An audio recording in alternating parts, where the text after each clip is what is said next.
ಬ್ರಾಹ್ಮಣನಿಸಿಕೊಂಡಿದ್ದೇನೆ. ಹೌದು, ನಾನೊಂದು ಜನ ಕರ್ಕೊಂಡು ಬಂದೆ. ಜನ? ಹೌದು. ಹೌದಿಲ್ಲ? ನಿನ್ನ ಹತ್ರ ಎಂತ ಹೇಳಿದ್ರು? ಏನ್ ಹೇಳಿದ್ರು? ಮಕ್ಕಳನ್ನು ಕರ್ಕೊಂಡು ಕರೆದುಕೊಂಡು ಬರ್ಲಿಕ್ಕೆ ಹೇಳಿದ್ರು. ಹೌದು. ಈ ಬ್ರಾಹ್ಮಣರನ್ನೆಲ್ಲ ಯಾಕೆ ಕರೆದುಕೊಂಡು ಬರ್ತೀಯ? ಅಲ್ಲ, ಅವರಿಗೆ ಮಕ್ಕಳಿಗೆ ಸಂಬಂಧ ಉಂಟು, ಹಾಗಾಗಿ ಕರ್ಕೊಂಡು ಬಂದೆ. ಅವರಿಗೆ ಮಕ್ಕಳಿಗೆ ಸಂಬಂಧ? ಹೌದು. ಯಾವ ರೀತಿಯಲ್ಲಿ? ನಾನು ಕಾಡಿನಲ್ಲಿ ಹೋಗ್ತಾ ಇದ್ದೆ, ಅಷ್ಟೊತ್ತಿಗೆ ಈ ಭಟ್ಟ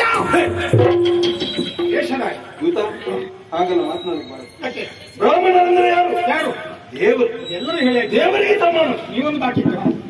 ಹಾಗಲ್ಲ, ಬ್ರಾಹ್ಮಣಿಗೆ ಆ ರೀತಿಯಲ್ಲಿ ನಾವು ಅದೇ ಹೇಳಿದ್ದೆ ಶಬ್ದ, ಮತ್ತೆ ಅದನ್ನೇ ಹೇಳ್ಕೊಂಡು ಹೇಳಿದ್ ಬೇಡ ಕಾಲ ಬಿಟ್ಟು. ಅಲ್ಲ, ಅವರಿಗೆ ನನಗೆ ಅಷ್ಟು ಸಿಟ್ಟು ಬರ್ತದೆ. ನನಗೆ ಸಿಟ್ಟು ಯಾಕೆ ಬಂದದ್ದು? ಸಿಟ್ಟು ನನಗಲ್ಲ ರಾಯರೇ. ಈಗ ನೀವು ವಾಸ್ತವ ವಿಚಾರ ಏನು ಅಂತ ನಿಮಗೆ ಸ್ಪಷ್ಟೀಕರಣ ಆದ್ರೆ. ಬ್ರಾಹ್ಮಣರನ್ನು ನೋಡಿದ ಮೇಲೆ ಸಿಟ್ಟು ಬರುವುದಿಲ್ಲ.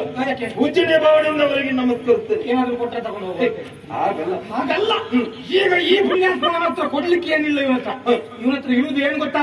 ನೀವು ನೋಡಿದ್ರೆ ನಿಮ್ಗೂ ಬಿಸಿ ಆಗ್ತಾರೆ. ಈಗ ನೋಡಿ, ಅವನ ಗಂಟು ನೋಡಿ, ದಾರಿಯಲ್ಲಿ ಸಿಕ್ಕಿದ. ಅದು ಚೀಲ ಅಲ್ಲ, ಅದರಲ್ಲಿ ಇರುದೆಂತ? ಬ್ರಾಹ್ಮಣರಂದ್ರೆ ಅವರೆಲ್ಲ ಪೂಜಾ ಸಾಮಗ್ರಿ ಏನಾದ್ರೂ ಇರ್ತಪ್ಪ. ಕುಂಬಳಕಾಯಿ ಅದು ಬೇರೆ ವಸ್ತು ಏನಾದ್ರೂ ಇರ್ತದೆ. ಕುಂಬಳಕಾಯಿ ತಗೊಂಡು ಹೋಗೋ ಬ್ರಾಹ್ಮಣ ಅಲ್ಲ. ಮತ್ತೆ ನೋಡಿ, ಅವನ ಸರಿ ಮುಖ ನೋಡಿ. ಹಾಗಾದ್ರೆ ತೆಂಗಿನಕಾಯಿ ಬ್ರಾಹ್ಮಣರು ತೆಂಗಿನಕಾಯಿ ಇರ್ತದೆ. ತೆಂಗಿನಕಾಯಿ ಮತ್ತೆ ಪೂಜಾ ಸಮಿತಿಯೋ ಮತ್ತೊಂದಲ್ಲ, ಮತ್ತೆ ಕುಂಬಳಕಾಯಿ ಅಲ್ಲ. ಮತ್ತೆ ನಮಗೆ ಬೇಕಾದಂತ ಒಂದು ಎರಡು ನಮಗೆ ಬೇಕಾದ ನೀನು ಕೂಗುದೇಕೆ? ಬ್ರಾಹ್ಮಣರು ನೋಡಿದ್ರೆ ನೀವು ಕೂಗುದೇಕೆ? ಕೂಗುದಲ್ಲ, ಮಕ್ಕಳನ್ನು ಕರ್ಕೊಂಡು ಬರ್ಲಿಕ್ಕೆ ಕರೆದುಕೊಂಡು ಬರ್ಲಿಕ್ಕೆ ಹೇಳಿದ್ದೇನೆ. ಅಲ್ಲಿ ಹೋದೆ, ಅಲ್ಲಿ ಹೋಗುವಾಗ ಮಕ್ಕಳು ಸಿಗ್ಲಿಲ್ಲ. ಈ ಪುಣ್ಯಾತ್ಮ ಒಬ್ಬ ಈ ಪಾಪಾತ್ಮ ಒಬ್ಬ ಸಿಕ್ಕಿದ. ಸಿಗದಿದ್ರೆ ಬ್ರಾಹ್ಮಣರನ್ನೇಕೆ ಕರೆದುಕೊಂಡು ಬಂದದ್ದು? ಇಲ್ಲೇ ವಿಷಯ ಉಂಟು, ಅದು ಮಾತಾಡ್ಲಿಕ್ಕೆ ಬಿಡಿ. ಅಲ್ಲ, ಅವರ ಚೀಲದಲ್ಲೇ ಉಂಟು ವಿಷಯ. ಚೀಲದಲ್ಲಿದ್ದ ವಿಷಯ ಚೀಲ ತನಕ ಬಂದೆ, ಒಳ ಹೋಗ್ಲಿಕ್ಕೆ ಬಿಡಿ.